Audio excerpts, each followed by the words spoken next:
10 তারিখ আমরা দেখেছি সংঘর্ষ বিরতির কথা বলার পরেও পাকিস্তানের তরফে সেই বেছে বেছে সেই সমস্ত জায়গাগুলোকে টার্গেট করা হয়েছিল বা ড্রোন ওড়ানো হয়েছিল, যেগুলো হচ্ছে ঘনবসতি, রাজবাগ, ডাল লেকের মতন জায়গা যেখানে শুধুমাত্র জনসাধারণ যায়, সেই জায়গাগুলোকে টার্গেট করা হয়েছিল।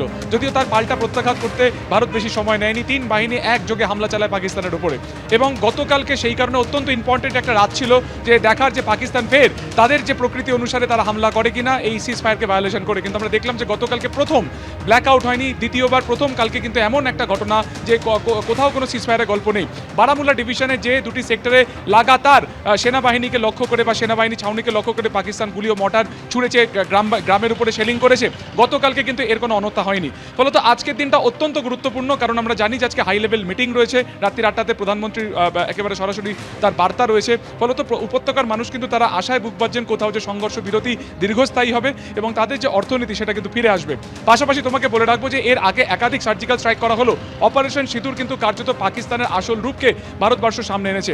ভারতীয় বাহিনী শুধুমাত্র সেনাঘাটিকে গুড়িয়েছে তা নয়, দেখা গেছে যে 7 মে যখন এই অপারেশন সিঁদুর কার্যত এক্সিকিউট করা হয়, তারপর একাধিক সন্ত্রাসবাদী যখন মৃত্যু হয়, সেই সন্ত্রাসবাদীদের একেবারে যে অন্ত্যেষ্টিক্রিয়া, সেই অন্ত্যেষ্টিক্রিয়াতে কে হাজির ছিল না? লস্কর-ই তৈয়বার টপ কমান্ডার আব্দুল হাফিজ আব্দুল রহিম এবং রাউফ। ফলত সে তার কি ভূমিকা ছিল? এই যে পেহেলগাম কাণ্ডের যারা সন্ত্রাসবাদীরা ছিল, আসিফ ফৌজি এবং তার যারা সহযোগীরা, তাদেরকে কার্যত ট্রেনিং দেওয়া।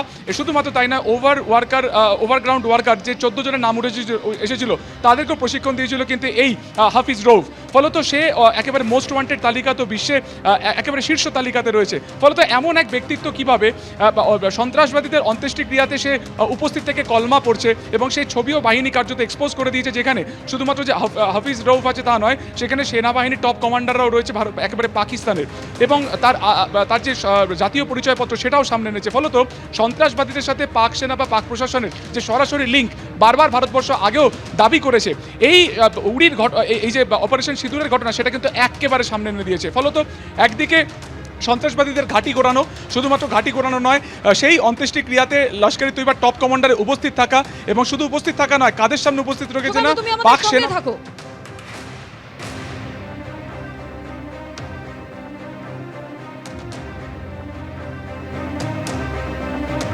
আর কিছুক্ষণের মধ্যেই যেখানে দুই দেশের ডিজিএমও স্তরে পর্যায়ের বৈঠক শুরু হবে এবং বারে বারে কিন্তু যেটা দেখা যাচ্ছে যে সন্ত্রাসে মদত পাকিস্তানের, এবং সেই পর্দায় ফাঁস হলো লস্কর কমান্ডার আব্দুল রৌফের শেষকৃত্যে পাক সেনারা লস্কর কমান্ডারকে সন্ত্রাসবাদী নয় বলে দাবি পাক সেনার। মার্কিন নিষেধাজ্ঞার লিস্টে সেই লস্কর কমান্ডারের নাম, পাকিস্তানের দেওয়া আইডির সঙ্গে মার্কিন আইডি ম্যাচ।